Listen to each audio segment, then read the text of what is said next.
So, hi Sam, welcome to RocksBlog. Hello, thank you. Thanks for having me. You are welcome.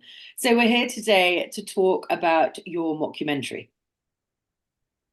This Mhm. might be a bit of a wasted question, but it is a film about a filmmaker and his struggles within the indie world. I mean, where did the inspiration come from? That's an interesting question because actually the idea predates any kind of real experience I had of the film industry. It's about when I was about 17, many moons ago now, that I came up with this idea, and it was for a short film. It's supposed to be like a 3-minute film while I was at film school. And it was mostly just out of my love for filmmakers of bad films, really. And then, yeah, I found that 15, almost 20 years on, we started putting in a lot more, and the scope changed. And so, yeah, we were able to put in different anecdotes from stuff that happened on set and that kind of thing. But yeah, funny enough, that whole concept kind of, yeah, predates the film. Okay. So, who is Remi Milligan inspired by? You said a love of dodgy Yeah. filmmakers. Um, Ed Wood, major inspiration. So yeah, Plan 9 from Outer Space. Tommy Wiseau. I hope I'm saying that correctly. Um, yeah, filmmakers like that. Well, for us, it was important to kind of identify filmmakers that they weren't trying to make cash grabs. They really believed in what they were trying to do. So they were passionate about the project. They really believed in it. They were super excited, and they thought that they were creating either high art or something with real ambition, which then at the point of execution fell down completely, but still managed to have a following because I think that passion came through. So although these films were on paper bad films, um, but actually they had a lot going for them, and I think it was that passion and that ambition from the filmmaker that kind of came through the film. Yeah. I mean, that speaks to a lot because, I mean, films and its success, it's such a torrid world because some people think success is monetary. Some people think success means you get in sort of the A-level festivals. But some of the best films I've ever seen are films that not many people have seen, if that makes sense. Yeah, yeah. Mockumentaries are tricky, and I'm sure we've both seen some that miss the mark, but you seem to just hit every beat perfectly. Um, did you do a lot of research around mockumentaries? Why was this form chosen? Well, first and foremost, thank you. That's always nice to hear. Yeah, interestingly enough, um, I spoke to one of the reviewers because they said they were trying to refuse to call it a mockumentary, which was interesting. They said, "Oh, we want to go with docufiction," and I was like, "Okay, that's semantics to me, and like it is what it is."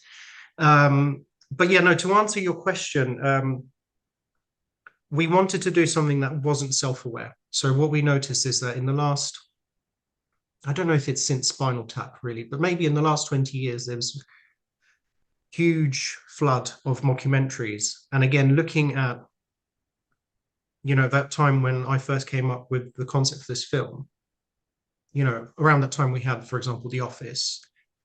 But then between then and now, as I said, a huge flood of mockumentaries. So that was actually a dilemma because when we were like, okay, well, let's turn this into a feature. We're like, well, they've been done to death. So what do we do? How do we approach this? And so that's where that concept about making it, completely straight faced and not self aware came into its own. Because a lot of mockumentaries, you go into it, you knowing that it's going to be a mockumentary. You kind of expect the beats and what the trappings are already. Um, and I think that's quite unfortunate because there's a lot of promise still in that kind of style of filming. So yeah, so that's how really it came about. And I think we had a tiny budget. Um, Ultimately, we shot it on 25K, but when we started off, it was even less. It was like 15,000. And there was no way that we could create, a film with relatively high production values that was a narrative, kind of feature. So we said, well, if we choose the mockumentary style, we can put in, talking head style interviews that look a bit like Netflix. We can shoot them from two angles to try and increase the production value, and splice in different footage that was shot on different media just to try and get the production values up, really. So I think that was engineered straight from the start, which was, we want to make a film that is a bit of a calling card on a tiny budget. How do we do that? And so we chose the mockumentary genre in the end. Do you know what? I'm quite impressed. Obviously, indie films, the budget isn't huge, but you've got your talking heads, you've got footage of other films that were filmed, you've got like some animation in there. There's an incredible amount of different elements that went into all of this. So I mean, A, how did you manage that on a small budget? B, how long did that all take? And how did you decide on all those different elements? Because it really does, it just hits you.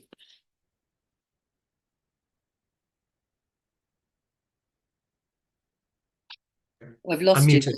Ah, Yep. there we go. Oh, yeah. That's a very good question. Yeah, look, we always knew that we wanted to insert footage of Remy's films, and so we actually had to scale it back because of budget. Because originally we had 6 or 7 different films. We had like a sci-fi film in there as well.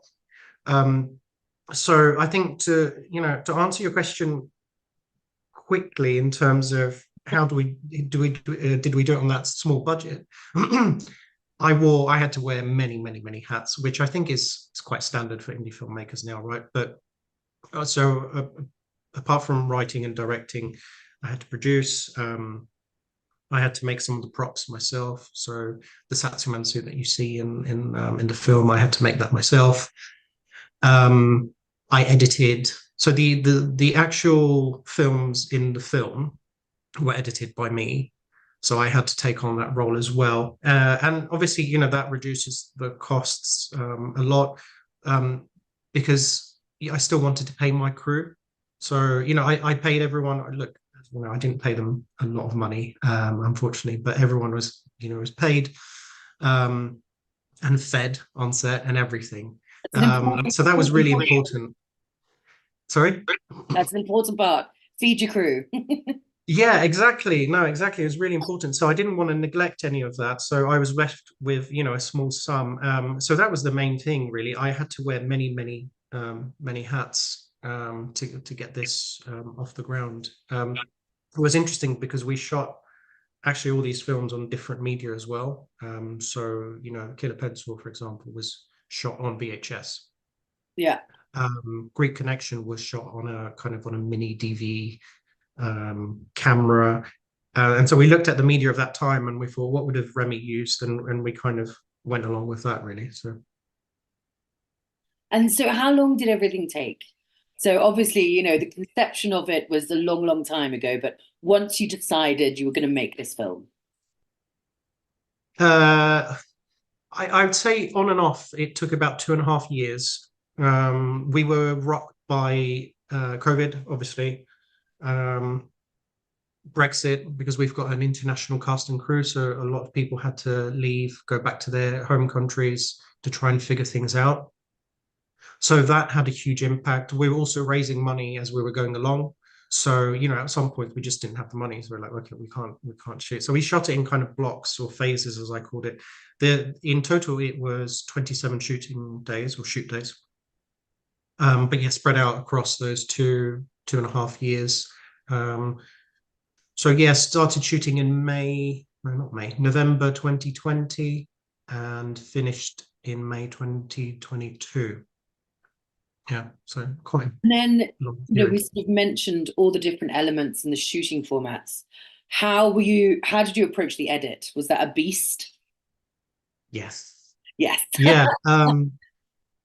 It was, but this like really long production period kind of afforded me the luxury of being able to actually edit as I went along, so that by the time that we had everything in the bag, I handed it over to the principal editor, who then put the whole movie together. But by then, she didn't have to edit the Remi's films, for example. So that was all packaged up. Um, so yeah, I mean that was yeah, pretty intense. Um, Pretty intense. And in terms of editing, I kind of what I tried to do as well is I tried to do all the boring stuff for the editor so that she could just focus on the creative stuff. So what I mean by that is, even the basics, syncing sound, um, categorizing footage, getting down to just the footage that we needed and getting rid of all the bad takes. Just trying to streamline the process as much as possible. And then how did it end up being 70 minutes? Because I think it's just the perfect amount of time. I was just rewatching it this morning and I was like, yes, it just hits it all. Yeah, 70 minutes. Yeah, you're right. It's quite a speedy, kind of pacey little feature, really. Yeah. Yeah, that was the intention all along. Obviously, as you can imagine, we had lots and lots of footage. And some, some was kind of hard to let go of, obviously, but that's just the way. If it doesn't fit and it doesn't fit the flow, then you have to just be kind of ruthless. So yeah, I think we had originally the first cut was about 85 minutes, um, and there were just parts where it kind of sagged a bit, and so we just started trimming it down. We also found that by trimming certain things, certain scenes or shots were like funnier because of it. And so in the end, yeah, we ended up with this, 17-minute feature, which at the time I hadn't really realized if it was a good thing or a bad thing for festivals in terms of programming.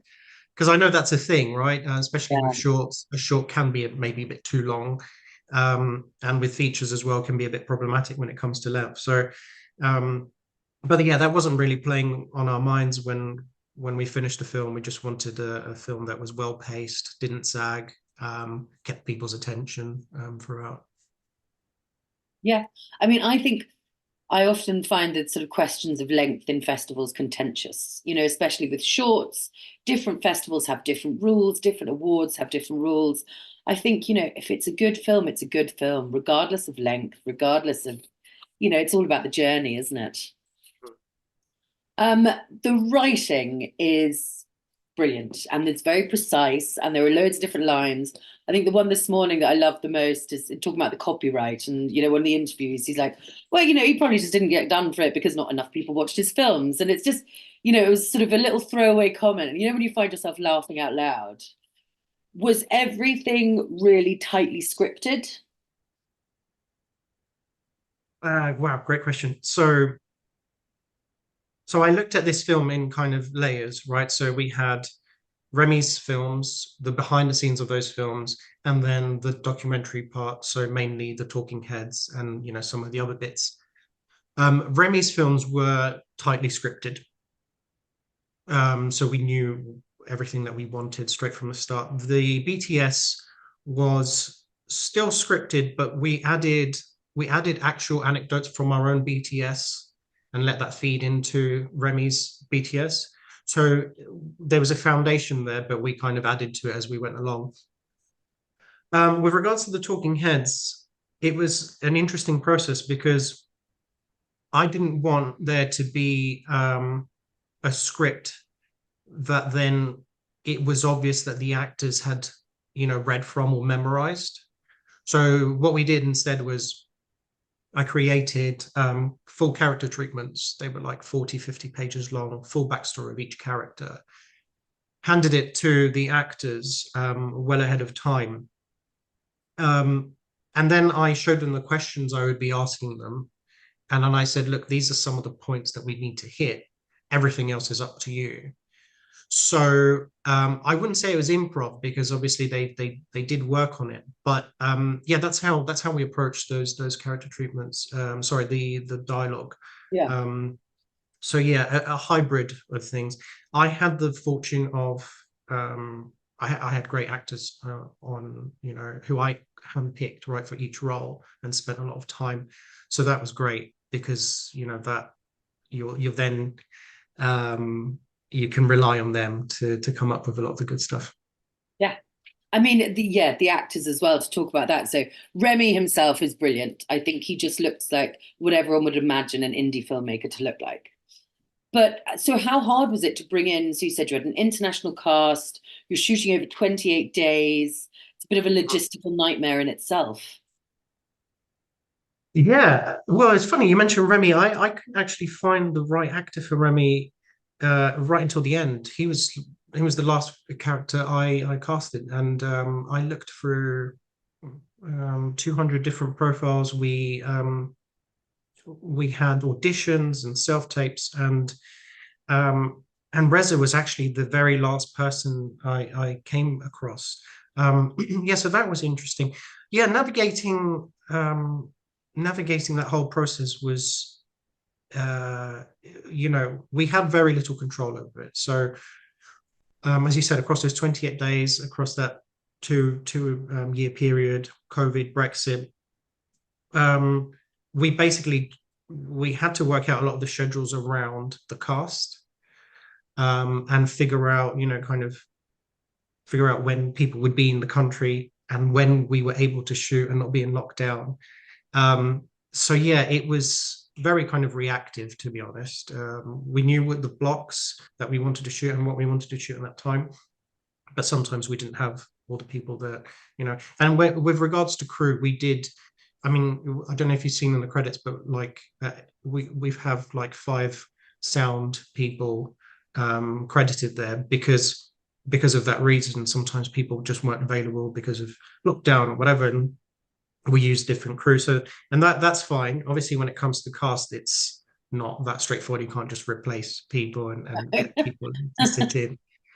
So yeah, we had to. Yeah, we were kind of at the mercy, unfortunately, of all those kind of complications and, yeah, people's schedules. Yeah. I know. I mean, it's a whole different ball game, isn't it? 'Cause people get booked up, and especially when productions of things. And I think COVID has just taught everyone you've just got to sometimes just fly by the seat of your pants. There's Mhm, nothing else mhm. to do.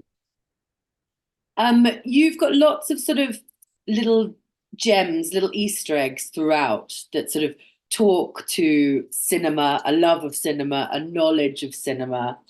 Were these just all your little brainchilds? And what's your favorite one?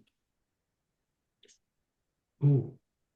Um, yes, so I'm consider myself a student of cinema. I think you have to be, and that's something that I think came a bit with that realization came a bit with age. When I was younger, it was more a case, oh, you know, never mind what's been done, let's just move forward and create films. And actually, no, you know, there needs to be an appreciation of cinema. There's so much that's come before us. So um, yeah, that was a conscious decision. So this is a film about making films, about filmmakers, and so yeah, I felt that there we had to, you know, as you said, put a few Easter eggs in there and stuff like that, and that was quite fun. I'd say for me, the one that goes over some people's heads is um, the name that we gave to the character who plays Nick Wade's grandfather in Killer Pencil when they sit in the coffee shop in the cafe. Yeah. Um, so he's Jason Karras, who would be the character in The Exorcist. So we thought, okay, well, we've got, you know, the actor who played the character in The Exorcist, because we thought this is a film. It's about many things, but obviously it's also about a possessed pencil. What is the most famous, you know, film about possession? Obviously, The Exorcist. And so we looked at that and we thought, oh, we'll just drop that name in and see if anyone kind of notices. And that's my favorite. But there's instances throughout. It's yeah, but it's quite nice, and that's why I think I hope that even though we live in an age where there's so much content and an overabundance, we sometimes don't have the time to like go back and revisit things. But I do hope that sometime, you know, my main thing from this is I hope that people watch the film and then 2 weeks later something clicks and they go, okay, and now I get it, that kind of thing. So yeah, lots of little Easter eggs there for those who are keen to find them. Yeah. Yeah.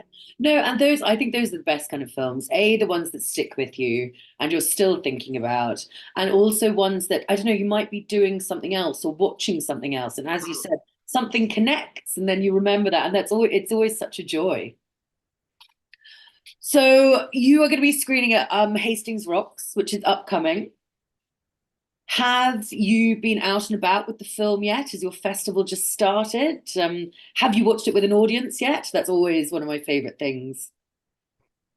Yeah, no, I'm really looking forward to Hastings. A good excuse to actually go to Hastings because I've never been. I have friends out there and they're always pestering me to go out, and this is the perfect chance now. So I'm really looking forward to that. And the festival itself looks awesome. So I'm really excited about that.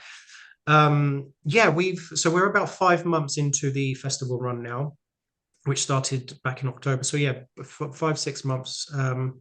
We've been to a few different places. We were in the actual worldwide premiere, if you like, was in West Virginia. So in front of a US audience. It's also screened in Italy, in Naples. And most recently we were in Eastbourne. And it's interesting because yeah, we've watched it with an audience, and they all kind of reacted differently to it, which I guess looking at where it was screened, it's probably a cultural thing. So, um, in the US, the audience hadn't actually realized that this was a mockumentary, which was amazing to us because we did a Q&A, and I did the entire Q&A as though this was a real story about real characters. And I love that. That was my dream. I didn't think it would happen, but because we did a Q&A after the film, and the questions they started asking me were like, oh, so how did you find out about this filmmaker, Remi? And then I had to think on my feet because I was prepared to, answer kind of the questions that you're asking me Yeah. today. Whereas I kind of had to pivot and go, oh, okay, so I'm now acting and playing along. And that was great fun. So, but yeah, they was like super excited about these kind of films in the States. Uh, in Italy, yeah, they liked it. They thought it was a bit sad as well. They said it was towards the end. They thought that the character, obviously, they knew is fictional, but it felt as though he really had gone missing, and that despite him being a bit of a problematic person, but ultimately, deep down a good person, it was unfortunate that he went missing. And they said that was probably the fact that the actor who played his mum was so good at selling her, being his real mum. And so they made that connection. I thought, oh, that's actually really sad that we've got this character and she's, her son has gone missing. So that's how they saw it. In Italy, and so different cultures picking up on different things, and that's really fascinating to see. But for me, it's so important to be able to watch the film with an audience, and just see what people are thinking, how they react, expecting people maybe to laugh at certain points but not, and laughing at others, it's very interesting. So yeah, I'm looking forward to see how it's received in Hastings, really. Oh, great. Yeah, no, it's always a mixed crowd at a festival. But last year, it was actually at Brighton, we had sort of this Canadian mockumentary play, and yeah, people loved it. I think it's a genre that really appeals to people. I think it's open to everybody. And like you said, it's open to such different interpretation, which is always a joy. Yeah, yeah, yeah. Well, Sam, I'm going to end it there. Thank you so much. Thank you. And look forward to the screening.